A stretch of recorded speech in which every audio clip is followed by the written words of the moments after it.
Everything you said we already knew, more or less. Well, here's something that you didn't know.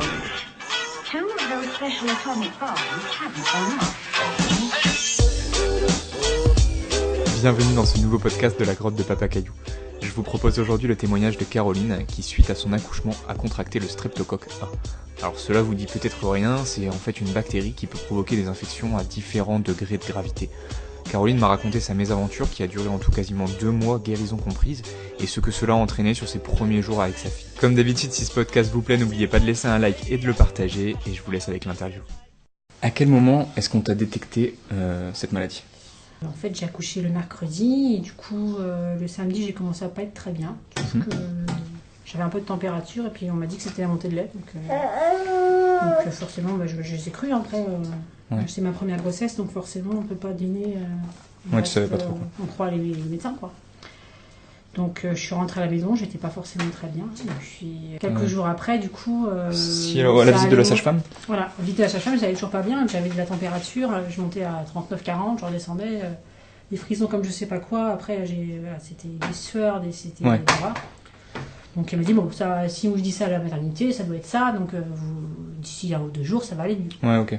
Sauf que plus ça allait, moins ça allait. J'avais la famille qui venait à la maison tous les jours, qui voyait bien qu'il y a un truc qui allait pas. Ouais. Et puis le vendredi, on a été voir le médecin parce qu'on a dit c'est pas possible, ça allait quelque chose vraiment qui pas, va pas, quoi. Le lundi, on a été chez le médecin et puis je suis un peu du genre un peu stressée. Donc, du coup, on se dit, bon, ça se trouve, c'est nouvellement maman, peut-être que on va c'est les penser débuts, que quoi. c'est le début, voilà. Puis il m'a pris la température et puis il m'a trouvé 39. Donc il s'est dit, bon, il y a quand même un souci. Il y a autre chose, quoi. Ouais. Donc on a fait l'analyse d'urine, il pensait que c'était une infection urinaire, donc on est resté, on s'est dit, bon, c'est ça. Et puis, au bout de quelques jours, il dit, non, on a trouvé du puits, il y avait quelque chose, donc c'est peut-être plus qu'une infection urinaire. Ok. Donc, le vendredi, avec les antibiotiques, il n'y avait rien qui fonctionnait, donc on m'a dit, le médecin me dit, moi j'appelle la polyclinique. Vous allez il se débrouille, mais il faut qu'il vous trouve un rendez-vous dans la journée pour se voir chez le praticien.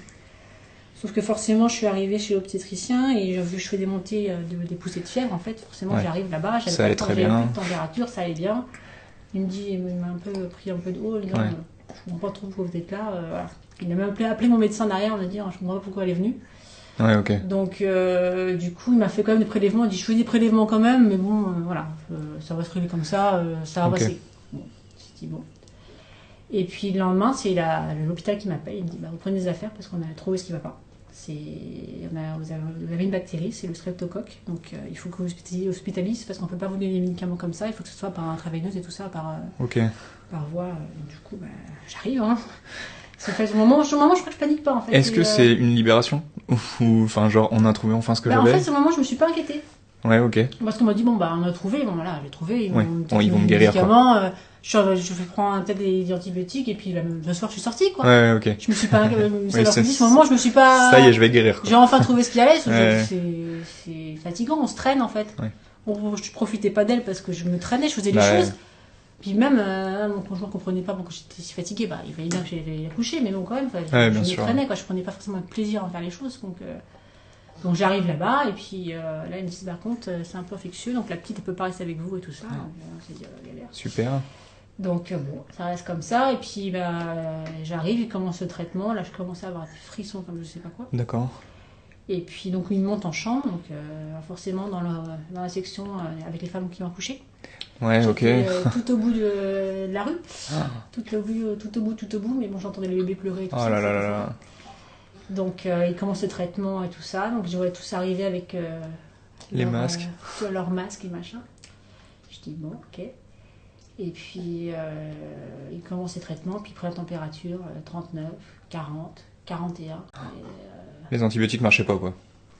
Si, c'est que ça fonctionnait, mais le problème, c'est que mon corps était tellement peut-être atteint que du coup, ça a dû faire une réaction. Je suppose, je sais pas, je suis pas médecin. Donc, et puis d'un coup, j'ai l'interne qui vient me voir et qui me dit, il est en passant très aimable, qui me dit, de toute façon, là, on peut plus gérer, donc on a appelé le SAMU, il vient nous chercher, vous allez au CHU. Comme ça, hop. Donc là, c'est vrai que ce moment, puis là, mon conjoint était parti, il était rentré, parce que du coup, quand j'avais le traitement, il est reparti avec ma fille chez lui, quoi. À la maison. Ouais, c'était pas la même stress que quand t'es arrivé à l'hôpital la première fois, quoi. Voilà, voilà, sauf que du coup, bah, là, je fais quoi? J'appelle pas, je vais au CHU, ils arrivent dans combien de temps? Donc bah, je l'appelle quand même, et puis il dit si, je viens. Donc il a déposé la petite chez sa mère, chez ses parents, puis il est venu. Et il est arrivé juste au moment où le SAMU arrivait pour venir me chercher, donc il nous a suivis à l'hôpital au CHU. Et donc du coup j'arrive là-bas, je suis pris en charge par les internes. Ils me disent bah ça serait bien quand même de faire une deuxième perf, parce que si des fois ils disent pas vraiment le mot, mais c'est après finalement tu te dis c'est que si des fois il y a un problème, faut qu'ils puissent injecter plus de choses en fait. D'accord, ouais, ok. Après ils te le disent après, mais seulement tu t'y tiltes pas, tu dis bon s'ils veulent après. Puis le problème c'est que forcément vu que j'avais la température en fait tous les vaisseaux ils viennent beaucoup plus fins. D'accord, ok. Donc ils ont surpris à 15-20 fois pour se refaire une perf. Double peine en arrivant quoi. Donc ils ont fini par mettre des anesthésiques pour... ils faisaient aussi des perfs à l'intérieur au niveau d'une voie veineuse pour voir par rapport à l'infection. Qui mettaient des anesthésiques dessus parce qu'autrement ça devenait... Ils étaient avec le Doppler, c'était drôle. Bon, après on en rigole, tout le monde en rigole pas trop, Oui, mais c'est bon. sûr, mais bon, Voilà. c'est vrai que quand tu le racontes, on en rigole moyen. Donc voilà, puis donc, du coup moi je suis allergique à la pénicilline, donc ils ne pouvaient pas me donner l'antibiotique de base qu'ils donnent pour ça en fait. Donc qui est le plus fort et ce qui marche le mieux forcément et qui agit le plus vite. Bien sûr. Ils ont fini par trouver quelque chose, donc je suis arrivée le samedi soir là-bas et je suis restée jusqu'au mardi. Oui, donc là on est 2 semaines et demie après l'accouchement à peu près. C'est ça. Ouais, ok. Donc, et puis mardi, ils me disent bon bah du coup ça a bien agi, donc vous allez passer aux médicaments par voie orale. Et du CHU, ils m'ont transféré à l'hôpital, même si je voulais pas y retourner où j'ai accouché. Je voulais pas y retourner, mais bon, il n'y avait pas le choix. Après, j'étais plus assez, entre parenthèses, malade pour rester en réa. Donc du coup, je suis retournée là-bas et elle me dit ne vous inquiétez pas, de toute façon, il n'y a plus de perf, c'est juste par voie médicamenteuse, c'est pour être sûr que le traitement fonctionne et que pour pouvoir surveiller au moins 2 jours. Au cas où il t'arrive quelque chose. Donc moi, je leur ai dit clairement que le 1er mars, c'était mon anniversaire, que je sortais, que j'étais pas bien ou pas bien, je sortais. Donc ils ont fait en sorte que je puisse sortir, et je pense que voilà, c'était pas très bien non plus, mais du coup, ils ont fait en sorte que je puisse sortir. Mais bon, je n'étais pas capable de sortir pour rentrer à la maison, donc je suis restée, j'ai été chez ma maman. Ok. Déjà rien que pour la visite de sortie, j'ai dû aller en fauteuil parce que je pouvais pas marcher. Ouais, ok, t'étais vachement faible. Donc voilà. Donc après, il a fallu m'occuper de moi, Ouais. m'occuper un peu de ma fille pour être chez maman, mais du coup, maman faisait ce que je pouvais pas faire, quoi. Ouais. Mais bon, c'est vrai qu'aller à la pharmacie qui était à 100 mètres de chez maman, C'était il y avait la compliqué. poussette qui me tenait, quoi, donc je ne pouvais pas... Donc pendant une semaine, là, c'est une bonne semaine. Et pendant du coup du jeudi jusqu'au dimanche, après le week-end, je rentrais à la maison avec mon petit monde, je ne travaillais pas. Puis la semaine d'après, je suis retournée chez maman. Ok. Du coup, on a transféré un peu la maison là-bas. C'est lui dormait aussi avec moi chez mes parents. Parce que du coup, tout ce qui était pour le bébé, etc. On a essayé de transférer pour que voilà, que ce soit. Du coup, c'est ma maman, heureusement qu'elle était là. Parce qu'autrement, ça aurait été. Je sais pas comment on a fait, je sais pas. C'est tombé bien dans. Disons que ça t'a permis de sortir de l'hôpital, quoi. Voilà, autrement. Donc voilà, je suis sortie. Et du coup, au niveau guérison, ça s'est terminé vraiment quand? Le problème, c'est qu'après, déjà, j'ai eu 3 semaines d'antibiotiques par oral encore. Ok. Donc avec analyse toutes les semaines, j'avais des piqûres pour la phlébite tous les jours. Une infirmière qui passait tous les jours, donc la semaine chez ma maman et le week-end à la maison. Ok. Donc tous les jours, des balles de contention, c'était sympa aussi. Et puis voilà, plus du kiné parce que en fait les médicaments ont fait que du coup j'ai déclaré j'avais tous les tendons enflammés en fait dans les jambes, dans les bras, partout en fait. Donc tout était complètement raide. Ouais, un après-coup en plus avec les médicaments. Donc il a fallu, j'ai eu bien 2 à 3 séances de kiné par semaine pendant un bout de temps. Ok. Donc même une fois revenu à la maison, donc fallait gérer entre les rendez-vous avec la sage-femme, les rendez-vous pour le pédiatre, les rendez-vous pour le kiné 2 à 3 fois par semaine. Donc t'étais toujours de sortie, quoi. Voilà. On est fatigué, mais il faut le faire quand même parce que autrement c'est sûr. Ouais. Donc c'est vrai que c'est donc même pour la petite, du coup être trimballée partout quand on est bébé, avoir une toute petite, c'est pas forcément top. Et du coup, ça fait à peu près 2 mois. En 2 mois, tu penses que t'as été guérie de ça à peu près, un peu plus? Plus ou moins, oui. Ouais, voilà, ça s'est retombé après. Après, je sais que je suis plus fragile sur pas mal de choses. Ouais, mais bon, enfin, c'est aussi peut-être. Je pense que t'as eu. Enfin, on va pas dire que t'as eu de la chance parce que c'est pas une chance, mais quand on voit ce que fait la maladie, finalement, tu t'en sors plutôt bien par rapport à ça. Mais bon, c'est sûr que ça crée plein d'à côté qui sont très embêtants. Et justement, en parlant de ces à côté, je suppose que ça a entraîné une séparation entre toi et ta fille, enfin entre ta fille et toi. Comment t'as vécu ça, toi? Enfin, est-ce que... Voilà, c'était compliqué parce que bon, dans mon malheur, on a réussi à faire en sorte avec l'hôpital, parce que en fait, à partir du moment où j'étais traitée, j'étais plus infectée. Ouais, ok, tu pouvais plus donner la maladie. Je pouvais plus transmettre la maladie. Et normalement, j'avais pas droit, mais en réa, j'ai pu la voir quelques heures tous les après-midi. Ils ont accepté. Du coup, maman, venait, la prenait, même s'il faisait froid, et l'emmenait. Normalement, c'était une demi-heure, et finalement, il la laissait 2-3 heures. J'avais le droit d'avoir 2-3 heures avec moi. Le plus dur, c'était quand elle partait, en fait, parce que c'était... Bah ouais, ça devait être donc, terrible. je pouvais donner le biberon de l'après-midi et tout ça, mais c'est vrai que quand elle partait, c'était plus compliqué, parce que du coup, voilà, c'est pas comme ça que tu commences, que tu penses être maman, quoi. Ouais, bah ouais, c'est sûr. C'est comme ça que tu... Enfin, c'est maman qui repart avec, c'est pas maman qui est censée repartir avec, c'est moi qui est censée repartir avec. Bah ouais, ça doit être... Même si ma maman, voilà, elle a été top et tout ça, mais c'est vrai que c'est pas comme ça que tu penses... Et une fois que t'as pu sortir, t'as réussi quand même à mettre... à faire en sorte de pouvoir prendre soin de toi tout en prenant soin d'elle, quoi. T'as réussi à bien jongler entre les deux choses?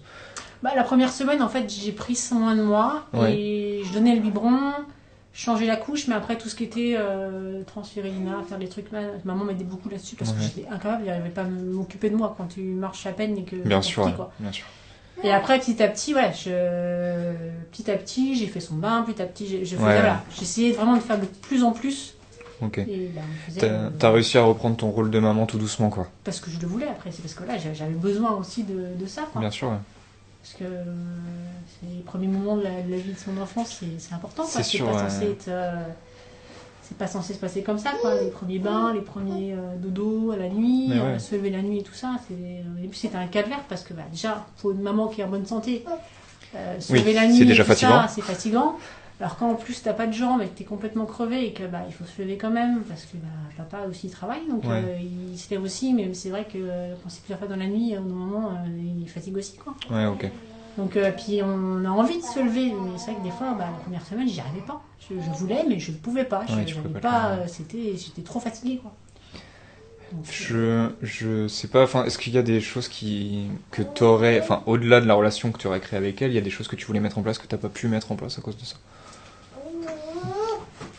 Après, t'avais un désir d'allaiter, par exemple, ce genre de choses? Non, ça, j'ai pas voulu allaiter, puis finalement, peut-être heureusement. Peut-être ils m'ont dit que je pouvais pas le transmettre, mais... Oui, tu l'aurais pas fait, de toute façon. Puis j'ai fait seulement la tétée d'accueil, parce que j'aurais dû faire. Mais c'est vrai que j'aurais pu être aussi un truc... Ok. Est-ce que l'hôpital, ils t'ont conseillé des choses quand t'es parti pour favoriser cette relation que tu avais à recréer avec ta fille? Ou pas spécialement, c'est toi qui as... Non, ils faisaient plus des grands sourires. Ouais, ok, d'accord. Pour atténuer un petit peu les choses. Mais après, non, pas spécialement en fait. Ok. Si, j'ai vu après l'obstétricien un mois après qui m'a dit, par A plus B que ça ne pouvait pas venir chez eux, en fait. D'accord. Ça, c'est compliqué à entendre. Oui, bah ouais, c'est sûr quand on attrape ça et que c'était des bactéries que j'avais développées moi-même, que je devais avoir que moi je devais avoir, et puis vu que j'étais fatiguée, ça s'est développé plus que d'autres, mais sauf que pour qu'il puisse y avoir un développement de bactéries, c'est que ça veut dire que l'hygiène n'est pas forcément top non plus, quoi. On a quelque chose qui est flou, en fait, encore. Voilà, c'est ça, c'est que c'est flou et que c'était compliqué d'entendre ça, en fait, de dire finalement c'est presque votre faute, sauf que j'étais pas mal en arrivant, j'étais très bien en arrivant, en fait. Après tout ce que tu as vécu, ça doit être difficile. C'est difficile, en fait, tienne ce discours. C'est hyper compliqué d'entendre ça, quoi. Ouais, ok. Est-ce qu'il y a quelque chose que tu ferais différemment? Parce que là, tu as un peu vécu les événements comme ils venaient. Est-ce qu'aujourd'hui, il y a quelque chose que en connaissance de cause, tu ferais différemment? Moi, je ne coucherai pas là-bas. La deuxième, c'est clair et net, je ne pourrais pas coucher là-bas. Oui. Et de toute façon, même ma sage-femme, qui est en indépendant, m'a dit il n'est pas question que vous accouchiez là-bas. Elle dit même s'il y a une chance sur... que ça recommence, psychologiquement, il ne faut pas que vous accouchiez à nouveau là-bas. Puisque maintenant, là, vous auriez... Déjà... accoucher à nouveau, ça va être compliqué parce que psychologiquement, vous avez toujours peur que ça recommence, qu'il y ait un souci. Mais accoucher là-bas, c'est pas la peine parce que psychologiquement, ça va être ingérable pour vous, c'est pas possible. Il faut surtout pas faire ça. Voilà. Comme vous l'aurez compris, il s'agit d'une expérience difficile.